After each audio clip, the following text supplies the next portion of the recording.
Shalom Pak Tony, Shalom Pak Adi.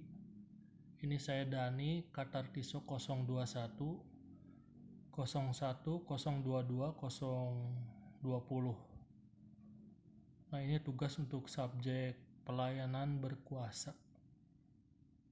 Nah, di dalam kitab Markus ditulis bahwa Tuhan Yesus, waktu mengajar itu dinilai oleh orang-orang yang ada di sekitarnya yang menerima pengajarannya bahwa ajarannya itu penuh dengan kuasa. Terjemahan yang lain menulis ajarannya itu penuh dengan wibawa, tidak sama seperti pengajar-pengajar yang lain yang mungkin ahli Taurat, orang Farisi, orang Saduki, yang padahal mereka memiliki latar belakang pendidikan yang tinggi. Ternyata kuasa atau terjemahan yang lain wibawa itu tidak dihasilkan dari jenjang pendidikan yang diikuti oleh seseorang, ya, karena kuasa itu diberikan dari Tuhan, dari Allah. Salah satu hal yang dimiliki oleh Allah, kuasa yang dimiliki oleh Allah adalah otoritasnya untuk menentukan seseorang. Di dalam kitab Roma pasal yang ke-9 diumpamakan seperti tukang periuk.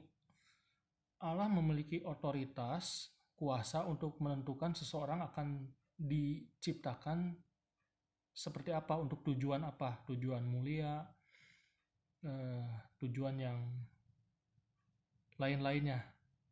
Demikian juga Tuhan Yesus di dalam dunia pada waktu melayani memiliki otoritas yang tidak dimiliki oleh orang-orang yang lain.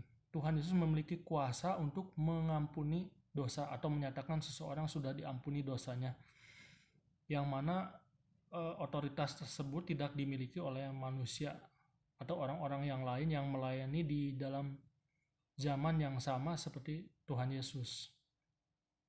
Bahkan di dalam Alkitab juga ditulis tentang setan atau iblis juga ternyata memiliki kuasa. Di dalam kitab Lukas pasal yang ke-22, waktu Tuhan Yesus ditangkap di Taman Getsemani, Tuhan Yesus menyatakan perkataan tersebut, kata-kata tersebut dalam terjemahan bahasa Indonesia.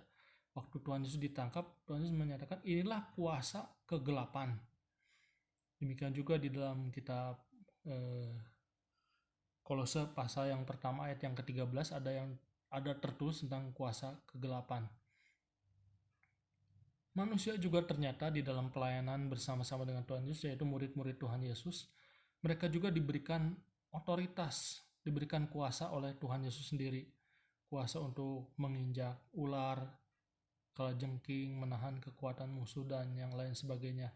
Bahkan setelah kenaikan Tuhan Yesus ke surga, salah satu rasul yang bukan termasuk 12 rasul, yaitu Rasul Paulus, menyatakan bahwa dirinya diberikan otoritas, diberikan kuasa untuk melakukan pendisiplinan kepada orang-orang yang menjadi pengikut Kristus, yang menjadi murid Kristus, yaitu mereka dapat ditegur, dapat diberikan tindakan pendisiplinan.